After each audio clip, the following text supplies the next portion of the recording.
This hangout on air is live, and it's me. It's Matt Waldman, who's coming up for air from the RSP submarine, currently doing a deep sea expedition to bring us back all the goodness back to the surface. Cecil Laramie is actually he's been covering Josh Allen's pro day today up in Wyoming, Laramie. Not necessarily a vacation destination, but certainly something to talk about there. And actually, let's start there, Matt, because I'm getting ready to put together my thoughts on Josh Allen in an article. And you certainly know that if I'm putting together an article, I'm not putting together an article that's just going to agree with the consensus take or otherwise blend into the din of takes. It's take time on the calendar. But I'll start, you've seen, Matt, a massive gulf between, let's say, where big draft or maybe some might characterize a more traditional view of quarterback prospects has Josh Allen. And then among some draft analysts, a lot of people whose work I really like and trust and look forward to, they'll have him anywhere from a 3rd round pick to even a 7th round pick. Without committing too much, of course. Get your RSP, 10% goes darkness to light. Where are you on that spectrum? And do you think that spectrum is called for when you watch Josh Allen? Well, I mean, I think, to me, again, it's all about the fact that if I had my druthers, none of these quarterbacks would go in the 1st round. They'd all get a couple years of rest and relaxation and preparation. And they'd probably have, each team would have 3 to 5 quarterbacks on their roster with a completely different development plan. So given that, and that's never going to happen at this time in the NFL, I look at Josh Allen and I say, all right, if you're going to play action football, if you're going to roll out to one side of the field, if you're going to have a really strong defense and a great run game, and you give Josh Allen that opportunity to grow into the leader of that offense, not only de facto as like, hey, he's the new manager and trainee, but 3-4 years from now, he's the guy and the field's opened up to him and he understands all the things that he needs to do. And you can feel like that when the chips are down, that you can count on him not to basically, make some mistakes that he's going to compound, which is typical of a lot of guys. Then I see where big draft is with him, because he's got a big arm. He's got good touch.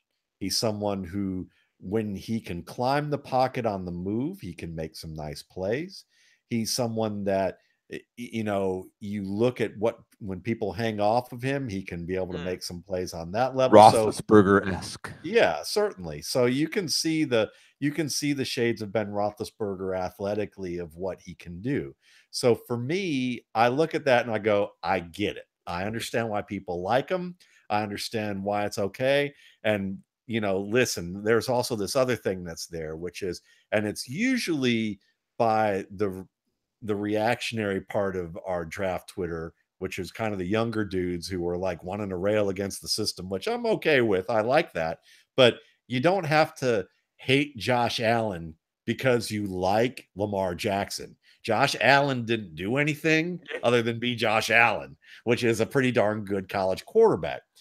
Now, personally, where I've got him, if I could get him in the 4th or 5th round, I'd be really excited about him. And I'd feel like he doesn't have the pressure to have to play right away. He would have time to kind of grow into what he does. My concerns about him are that I feel like that when he makes mistakes, he's more than any quarterback in this class. He compounds them and makes worse mistakes. I feel like that if he can't run towards the area that he wants to throw to, his ability to maneuver the pocket is bad. And I feel like that also when you look at the accuracy quotient, it isn't that he can't throw the ball accurately. It's that when he has to maneuver, reset, and fire, it's mostly not very accurate. He has moments where you go, oh, there's one that was good. Do that 8 times out of 10 or 6 times out of 10. Don't do that 2 times out of 20. That's kind of the things that I see with him. So I get it. I'm not as excited about him just because it's kind of like, to me, it's two extremes. Everyone on draft Twitter loves Baker Mayfield, and they all don't like Josh Allen. And the way I put it is, I like Mayfield better than Allen, but they both need a system that will work for them. Even if you like go along with the analytics of Baker Mayfield, and if you go along with what some of the analytic studies are about that, the point of the matter is they still don't have a high sample size, a high enough one, and the sample sizes of the stats of accuracy, as much as they're going to tell you otherwise, because it's a business that they're selling and they do a lot of good work, but they're trying to sell it, is that people are still charting, and the charting is very different, and there's a lot of variation in that. And so, as much as I'll argue till they're blue in the face that it will wash itself out with the sample size, there's not enough big enough sample size. People I talk to inside the NFL who are being paid to do this work, as opposed to selling themselves to get paid to do this work on the same level, will tell you that the sample sizes are still very problematic. So when I look at that, Baker Mayfield to me may not be quite as accurate as people say, but the point of the matter is that he's going to need a system, kind of like Deshaun Watson got a system. And Josh Allen, I think, is going to need a system. It just happens to be the dinosaur system that we've seen, in the NFL for a long time. But so he has a better shot of maybe fitting with the team early on. Yeah. I'm glad that you basically said, I think the Josh Allen accuracy stuff is overblown. I mean, just as much as the Baker Mayfield accuracy stuff is overblown. Baker Mayfield is not as accurate as his reputation or the analytics seem to indicate he is, and Josh Allen isn't as inaccurate. When you watch Josh Allen, it isn't like you see him spraying the ball all over the field, and it's a wild, hair-raising ride. Most of the throws he makes within structure are fine. He can run an offense just fine. As you said, there's a tendency for overthrows. The ball will sail on him when he has to reset. But I'm so glad you mentioned play action, because he looked more natural as a play action quarterback than any other quarterback in this class. And it's not even close. And I think that what's important about that is that you have to turn your back to the defense, and you're basing some of the read and throw you're making on the structure of the play and knowing the play, but some of it is making good throws off of play action. Some of the good throws he makes off play action are downfield throws. To me, I see like a quick processor. I see somebody who can process information and see it, throw it, and that translates how big he is functionally. It isn't just these shrugging off cornerbacks on cornerback blitzes. They're 240, 50-pound guys that he just shrugs off, which is going to translate to the NFL. And there's some things he's going to give back with accuracy. There's some things he's going to give back with those mistakes. And he, of all the quarterbacks, and the much more disturbing than any accuracy issue I saw was that he'll abandon the pocket when he doesn't need to. It reminds me of Ben Roethlisberger, not in a good way, earlier in Roethlisberger's career, where it was frustrating to watch him almost want to be outside of the pocket, like just not comfortable in the pocket. And the game comes much more naturally to him outside the pocket. And that's, I think, also somewhat true for Baker Mayfield. The other thing I saw, and I was just curious if you noticed this watching Josh Allen, is his pump fake is really natural. Mm-hmm. He can manipulate a defense with a pump fake and reset and be ready to throw after pulling the defense in a certain direction, and use that in a way that you don't usually see college quarterbacks. So there's refinement there. It isn't like Josh Allen is just an arm and a frame and some athleticism and in a block of marble. There's some refined skills there, and I'm just glad that we could clear that up tonight. Yeah, I mean, I think that there's some good points about it. And the thing is that what makes quarterback evaluation so difficult is that sometimes we're trying to look for reams and reams of, sample size information, whether it's film or data, and there's just not enough. And so when you look at some of this, you're going to have to make projections, and they're tough projections. And one of them is, okay, you can see play after play after play of good stuff, but then you're at some point, you're going to go, okay, what's deciding, this is my theory of it, and it may be wrong, but to me, ultimately, I'm looking like when they can pump fake and, play fake, and they can do all the techniques that you want to see them do, and they have a good throwing motion, and they can drop and all that. That's great. To me, that's the baseline. Then it's like, what differentiates the quarterbacks who are on the bench from the quarterbacks who are starting, from the quarterbacks who are going to have a second and third and maybe a fourth contract? And it's the ones who don't screw up those 3 to 4 plays in a game that, when if they do screw it up, everyone on earth is talking about how bad they are and painting with a massively broad brush that one play or those 2 plays in that game. And when I see Josh Allen, my fear is that he's that guy who, like, no matter what he does right, if he can't get into control those 2 to 3 plays that he tends to have, that's where I worry about him. Yeah. So that stuff's going to go to confidence. Yeah. Go ahead. I'm not going to cut you off, but I'll just say this. I mean, it's a thing that's about development. But when you talked about wanting to leave the pocket, I mean, you may have not seen this, but I'll suggest to anybody who hasn't seen it yet. My RSP film room, I did one of Josh Allen and Lamar Jackson in the pocket, and I showed them for about 30 minutes. And what it is what you'll like about it is that I think you'll find after 30 minutes that, you're seeing positives about both players and things to critique. But what you'll also see is that the way that Big Draft has kind of characterized them, if you look at the film, you would actually think the guy they're characterizing Lamar Jackson to be is actually Josh Allen, and vice versa. So it's fascinating how people can create caricatures of individuals based on things that make no sense. Well, we're like Picasso or something. We're taking the original picture and then we're distorting it, sometimes unknowingly or unwittingly distorting it. But I think that you're right to point out that more than Sam Darnold or Josh Rosen or Baker Mayfield, Josh Allen is going to have those 2 or 3 plays a game that he wants to take back. But much like the way the range of opinions on him indicates, I think, unlike a Baker Mayfield or a Josh Rosen, maybe not Sam Darnold, and we'll talk about Sam Darnold in a second, Josh Allen can also create 2 or 3 plays on his own that weren't there.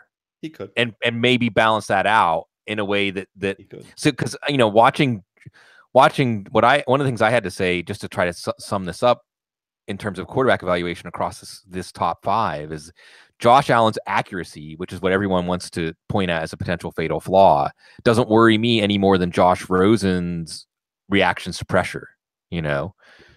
As far as something that you're like you say, like there's going to be those 2 or 3 plays that you say everything was fine until that play. And maybe that's what makes. But then you have Sam Darnold and all the turnovers, and yet Matt, after Sam Darnold's pro day, Bucky Brooks, Daniel Jeremiah, Jeff Darlington, all saying the feeling is overwhelmingly strong that Darnold's going to be the number 1 pick. I know, aside from your team building philosophy and not taking quarterbacks high, if Cleveland's saying we have to take a quarterback number 1, does it make sense that Darnold would be the answer?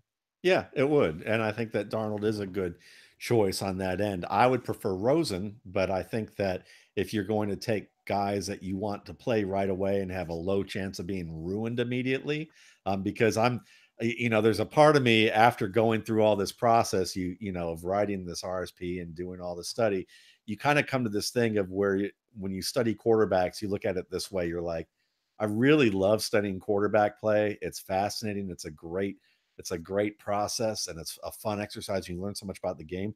But at the end of the day, I look at all these guys and I feel like that they're all being sent to be cannon fodder somewhere. And that, I'm just going to look at it and kind of say, I don't believe any of them are going to make it and be good. Like at the end of the day, that's kind of how I feel because of the way the NFL world works. But if, to hold out the hope of all of that, I would look at it and say, the thing I love about Sam Darnold is that, we'll get into a little boxing here. If I were to look at Sam Darnold as a boxer, I see him as the guy he's a brawler. He's the guy that can throw haymakers and knock out shots from any angle. And he can land it accurately in a way where you think you've got him on the ropes, and he's going to deliver a really picture perfect ball. And he doesn't need to have the footwork to be perfect for him to do that. Now, at the same time, he's also going to throw some wild shots trying to do that at times, because the footwork isn't always there. And sometimes he loses velocity because he's got his feet parallel to the line of scrimmage. He doesn't read underneath coverage all that well, but a lot of guys don't at this stage. So he has certain types of flaws that you're going to deal with as being a young player reading the field and also thinking, well, okay, I can throw that haymaker, or I can, there's a guy who's breaking open on the secondary route in the zone. There's that open zone, but not paying attention to the fact that there's another defender in zone who all he has to do is run 10 yards back and undercut the ball. And he gets undercut, or cut off by defenders all the time because he's not making those types of adjustments that he should be aware of. But I think that for, big, strong, accurate, promising in terms of, being a worker, someone who's kind of a people pleaser, as that people are saying, he's kind of got that everyone loves him and he's going to have everyone love him. And so if you look at it from that perspective, he's a guy that's going to fit in real well. He's someone that's going to be able to naturally take that leadership position, and he plays his way out of trouble, and he has a resiliency about him. So, and the Browns are going to need that because there's still another chapter left in the Browns circa 1980s dynasty soap opera that's Hugh Jackson and that team. And we're gonna see that fairly soon play out in another way, where another player or two might get thrown under the bus before they have to get rid of Hugh Jackson. And I hate to say that that's what's going to happen, but I mean, after what we saw last year, it's a travesty what they did to Deshaun Kaiser, and it's probably one of the worst things that has been done to a quarterback in the past 10 to 15 years in terms of organizational philosophy. And I'm hoping for the best for him in Green Bay. I hope he lands in a situation there where he can actually get developed a little bit. But when a quarterback can call around from being the star of the Cleveland Browns and call around the league and talk to veterans and go, here's my situation. Here's my depth chart. Here's my coaching staff. Here's what's going on. And they look at him and go, he's like, what should I, can you give me some advice? And they're like, no, because I've never heard of a situation like that before. Yeah. That's crazy. That's what he dealt with there. So, everyone's saying, oh, well, look at Haslam, look what he's done now, and it's going to be all better now. No, he's a big part of the problem. So I'm just going to wait and see before I make that assumption. And whoever gets in there, let's just hope they can survive Hugh Jackson and Dorsey and Haslam, and those three get it worked out so that the quarterback who's in there next year doesn't have too bumpy of a ride. Yeah, earlier in the offseason, Matt, and I know you've done some great, I think you did one with Ryan Burns, right, where you talked about the Browns. And there was a point when looking at all of the Browns moves at once left your brain hurting because you couldn't reconcile them all. But the missing piece was leaving Hugh Jackson in at head coach. If you just change that one decision, then this looks like a successful sea change offseason. But because of that, there's some head scratching going on, and as you said, it's not going to be resolved until that's resolved. But on Sam Darnold, it's what I have. One of the things I have in my notes about him, Matt, is processes, reacts, regroups, thinks big. And the other thing, if you're Cleveland, is you're a cold weather team. You're an AFC North team. And I think that would narrow it down to Darnold and maybe Allen. I mean, Allen, we actually can see him play in gnarly cold weather, and that he has a lot of the physical traits and style. And just because I'm feeling salty, I really got to put it all in article form about Allen. Is one of the things about Allen's arm strength, because there's this thing now, it's that pushback, like arm strength, who cares? But Josh Allen's arm strength, it allows him. So you were talking about one of the ways that you're looking at it in the small sample size. And I agree with you that we have to do some, some voodoo, some Ouija board, like divination with what we have to work with these quarterbacks and the nature of the leap from college to the pros. But what I want to see is, okay, if you have traits, that's great. If you have skills, that's great. I want to see the skills and the traits married to each other in a way that matters in the NFL. And it's something maybe where Baker Mayfield leaves you wanting a little bit more. But I saw some things with Josh Allen and his arm strength where what it allows him to do is keep the whole field in play. So his ability to shrug off pressure, his ability, he's very athletic for how big he is. Reminiscent of Carson Wentz when you see him move, like, wow, he's massive and strong, but he can move. And like Carson Wentz, but not nearly to the extent of success Carson Wentz has had, he's thinking the whole field is in play. No matter how my setup is. And even though sometimes it's foolhardy and you say, I really wish you wouldn't have tried that, from a defensive preparation standpoint, it means you have to defend the whole field. When he's scrambling to the left, sometimes he may make decisions to look back to the right, or maybe like he does some quick processing when you watch him. I'm sure you watched him, Matt, like go through his progressions in the pocket where he can like turn, click, click, click, and then let the ball go with zip in a way that means that the defense can't be complacent and the ball's there very quickly. So it isn't just arm strength that he can throw the ball and hit the goalpost from 70 yards. It's arm strength that allows an offensive coordinator to do some more things and forces a defensive coordinator to think more. Anyway, we're getting old and crusty. Let's talk about some things that happened in the last week. Michael Crabtree. What a fun sequence of events this was. The Packers released Jordy Nelson. Jordy Nelson, of course, John Gruden, who's stuck 20 years in the past, says Jordy Nelson's a good football player. I want Jordy Nelson instead of Michael Crabtree. Meanwhile, in Baltimore, Ozzie Newsome is signing Ryan Grant to a 4-year, $29.5 million, $14.5 million guaranteed deal. And we're all saying, what? And then Ryan Grant fails his physical for an ankle injury from months ago. and the Ravens, and by the way, Ryan Grant has been signed by the Colts, past the Colts physical, but now Michael Crabtree's with the Ravens. And after all this, like Rube Goldberg machine that got Michael Crabtree on the Ravens, do we see a potential career resurgence? He started to drop off last year. Do we see a potential resurgence with Joe Flacco? Well, the way the Ravens' luck has been with wide receivers, the answer would be no. But based on skills, and it just being 1 year of one bad year after one good year, I would say there's some hope there with Michael Crabtree.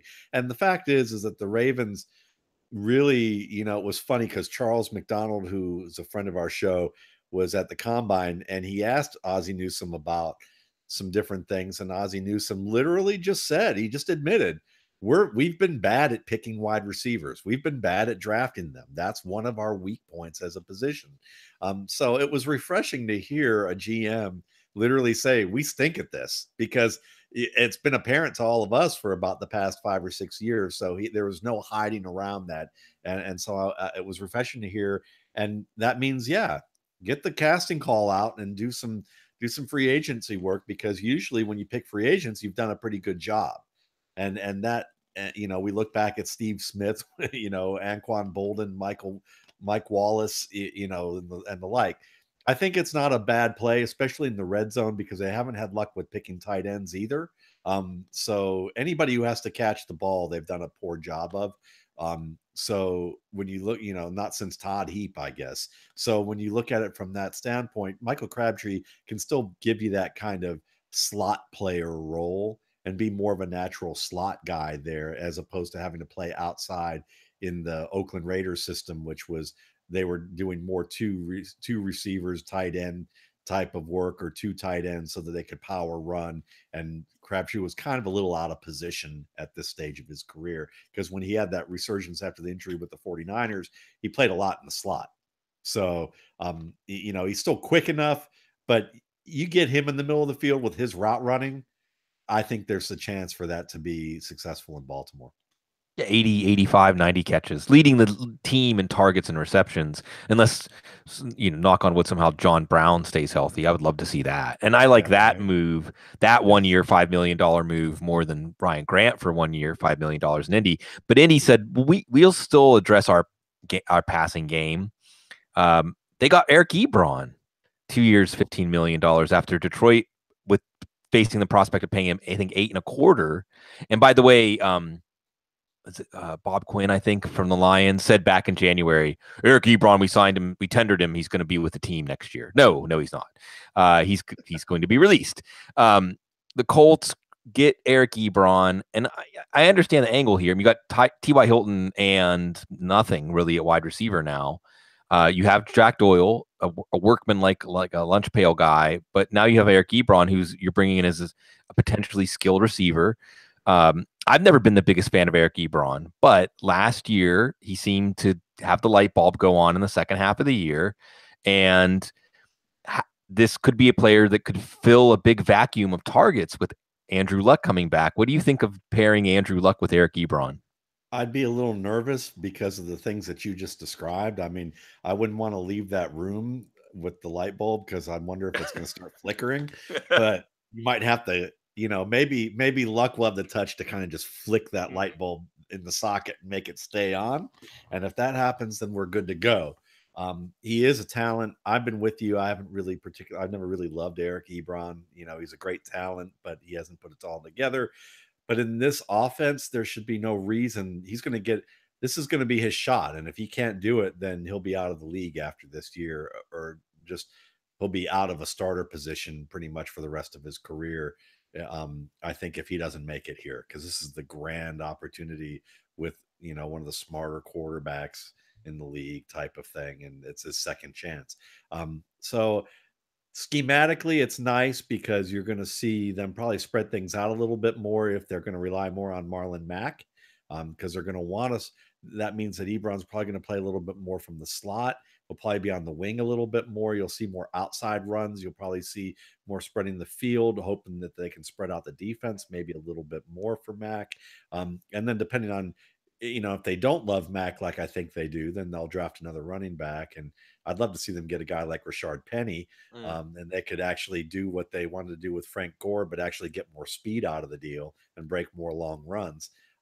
But since they're not going to go that route, I mean, more weapons for Andrew Luck or whoever's going to be the quarterback. If Brissett's still on the team at this point, yeah. So then it's going to be for Brissett or Luck at this stage of the game. And looking back on this, it's funny because I'm kind of glad that when you look at, and Grant, I mean, Grant to me is one of those players that he won't get his love, but he'll outplay Dorsett.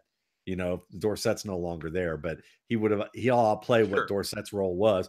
I honestly think I'm not a huge Moncrief fan, so I actually think that he'd push a guy like Moncrief the way Moncrief was. He would have pushed those types of stats for that role. I'm actually thinking, it's funny that the Ravens, were able to finagle that failed physical out of the deal. I wish the Ravens got Paul Richardson, on a certain level of, just because Flacco to Richardson would have been really nice, and it would have been but they already have Wallace, but I don't think Wallace is as good. Wallace is going to be with Philly now. They just signed him today. So, see, there you go.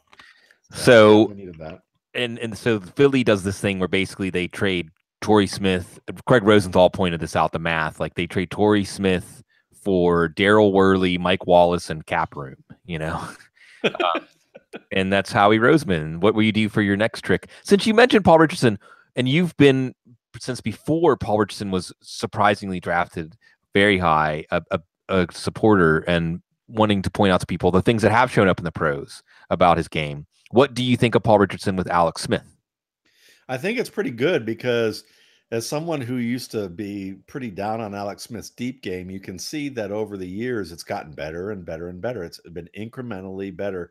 And this is Alex Smith to me is the guy that he's the example of if you could just let the quarterback breathe a little bit and have like 2 to 3 years. And we really looked at it as a 2 to 3 year process. And you had an owner that just looked at his fans. And when the fans go, and the radio hosts go this, you go, just shut up. Just tell all the radio people, the media people, and the fans, just shut up. We're doing this as a 3-4 year process. It's going to take some time. And Alex Smith never got that. All he got was a slew of offensive minds who were completely different from the other, and coaches who were different than the other. And it made a situation kind of tough from that angle. So when you look at it from that standpoint, I think that we've seen Alex Smith start to grow. And I think that having guys that he can have confidence throwing the ball up to and letting them win it. I mean, as much as dynamic as Tyreek Hill is, he hasn't been a guy that is going to win the ball in the air. He hasn't done that yet. Richardson's proven that. So and he's also proven he's a pretty good route runner as opposed to Doxson, who still also got that under his belt. So I think there's some promise there. I'm not as excited about it as I'd like to be, but I think that it's better than, when I first heard Washington, I was kind of worried about that. And then I thought, well, it's Smith, it's not Cousins. So that's a kind of a better deal. Yeah, the key point there being Alex Smith's big improvement in the deep passer. There's Cecil Laramie from Laramie, back in Wyoming. How's it going? Yeah, it's great to be back in Wyoming. I'm just on my phone. I'm just going to jump on for a couple of minutes with you guys. Just wanted to say hi. But here for Josh Allen's Pro Day, talking to people, there will be representatives from every team in the NFL here. ESPN truck is here. NFL Network is here. Mike Mayock is here. McShay is here. And, of course, we'll see what kind of executives are here for Josh Allen's Pro Day. And it's just very interesting to me, fellas, that we know March and April is the season of lies. And all of a sudden we're hearing about Sam Darnold, number one, which he very well could be. Don't discount Josh Allen there as well. Don't discount him at 3. Laramie is kind of a buzz. There's only a couple of hotels here in Laramie. I'm actually in the athletic department right now. I'm trying to set up for a broadcast tomorrow morning. There's a Cowboy Joke Club. We got the stadium just right outside. It's beautiful new facility, beautiful indoor facility. Also, I mean, look at what the Jets make that move to 3-4. There's so much draft movement right now. Of course, we have to be careful, as we are on this show, about exactly what we move forward with and how things are responded to during this time in the season of lies. But just know, hey, Baker Mayfield at his pro day, looking like Karate Kid. Sam Darnold throwing Milli Vanilli, blame it on the rain. But do not discount what Josh Allen, who has gotten better in the pre-draft process as it's gone on. And I know the advanced data guys, and Matt, I'm sure we'll talk about this plenty on and off the air. The advanced data guys hate Josh Allen. They just hate him. Completion percentage, all that. And these are legitimate things to talk about, and we can discuss what we saw at the Senior Bowl. But the one thing that is undeniable is that Josh Allen, during the pre-draft process, at every stop has gotten better. And I've been there along the way. There at the Senior Bowl, there at the Combine, now here in Laramie at his pro day. It's great to be back. It's great to be here in Laramie, where my dad went to the University of Wyoming. My mom was born and raised here. I'm going to go visit the house where she grew up, probably on Saturday morning. But we're here. Pro Day tomorrow starts at 10 a.m. Allen's going to be throwing about 12:10. That is Mountain Time, so 2:10 Eastern Time. Everybody stay tuned. It's going to be on NFL Network, going to be on NFL Live on ESPN, and hopefully I can get the equipment hooked up so I'll be on the air tomorrow morning, 6 to 9 a.m. and then 3 to 6 p.m., all Mountain Time. But just wanted to jump on and say hi with you guys from Laramie. Appreciate you both and have much love for my brothers out there. Quick question for you. You, Cecil. So what % chance do you think John Elway goes after Josh Allen? Just as someone who does what you do. I will say this, if it's not Saquon Barkley at 5, if they don't move up, it's going to be Baker Mayfield. Okay. Maybe Josh Allen changes his mind. He's not going to be here. He's going to be in the Bahamas, which has been a little bit disappointing. I thought me and Wood, that's always nickname, I thought me and Wood were going to go get some Starbucks. They actually, true story, last time I was here for Brett Smith's Pro Day, they didn't have a Starbucks. They had one in the Albertsons, right, like in the grocery store. They actually built one like 2 years ago. So a real, actual Starbucks here in Laramie. I thought me and Wood were going to go. And now he's in the Bahamas with his family before the owners meeting and then after the rules committee. So I think that the Allen thing is nice to consider, if you think Elway wants the big, strong guy. But it comes down to, are John Elway and Gary Kubiak looking for the same type of quarterback? Because I think the answer is no. John's looking for another John, big, strong, tall, and Gary's looking for another Gary, smart, small, can work and be accurate. So who's most like Case Keenum, and who's the best pro comparison for for Baker Mayfield? It's Case Keenum. He's not Russell Wilson. For the love of God, everyone stop. He's not athletic enough to be. There you go. Jeff Garcia. I like that. That's a great comparison as well. So I think for me, if it's not Saquon Barkley, who they want, that interest is real. And with all this movement, it's going to move Barkley back in the range of 5. 4 is very interesting now. If it's not Barkley, it's Mayfield. And I don't think it's Josh Allen. Maybe I hear something different here. I'll obviously have my ear to the ground. Awesome. Beautiful.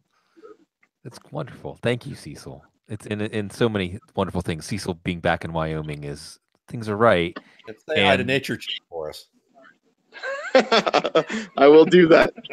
I'm a nature boy myself here in Wyoming. So you guys, much love. Thanks to the listeners and viewers, and we'll see you soon. All right. Beautiful. And we go to the Senior Bowl, we go to the Starbucks, and Cecil's often talking. We were talking about something, and there was a woman who had bumper stickers on her car, and it said Nature, and she had a license plate that said Nature Chick. So we've always joked around about that because he was going off on his railing about bumper stickers on cars. And that's where you almost sacked John Elway. It was the Starbucks mobile. No, Cecil hit the nail on the head about Denver and the quarterback. The idea that at least stylistically, if you're looking at trying to make as seamless as possible of a transition from Case Keenum to one of these quarterbacks, it would be Baker Mayfield. Yeah, I think that's something that's pretty apparent watching them, but. This is going to be fun. And I think I'm glad that we had our conversation at the top of the show with Cecil jumping in, with the excitement about Josh Allen's pro day, that, the answer is somewhere in between than the extremes that we have been presented on Josh Allen. Let's go back to some more happenings, some more recent happenings. And you mentioned Dante Moncrief. Okay. And when I saw that Jacksonville guaranteed Dante Moncrief a $9.6 million contract, 1-year contract, I'm really, really shocked, honestly, because I understand guaranteeing Dante Moncrief that money up front because he's so young. I think, what is he still, like 23, 24? Yeah. If it gave you an option to say, okay, we're going to assign you to, a 3-year, $23 million deal and guarantee $10 million of it up front, because then we can lock in something more amenable to us if this doesn't go well. But just to pay him that 9.6 for 1 year, you're basically paying him good starter money, a good part of the way to franchise tag money for somebody whose game is still very much a work in progress. And you let Allen Hurns go, who was only due $7 million. And if we have any problem with Allen Hurns, it's that he hasn't stayed healthy. But Allen Hurns' game is much more fully realized. And of course, he's 26, but still, they're basically at the same point in their careers, roughly. I think Hurns knows the offense. Yeah. And he's been there with Bortles.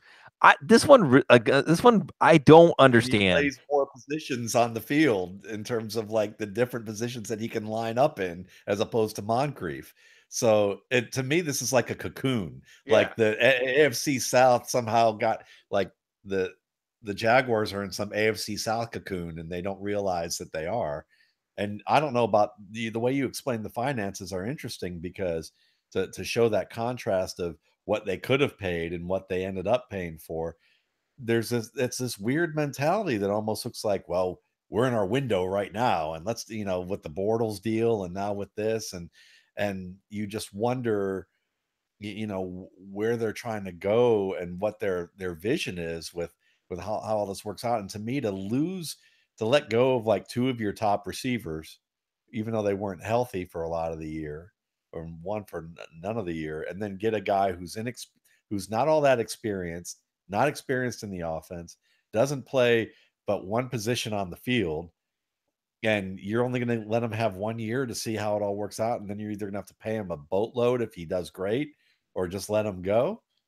I don't get it.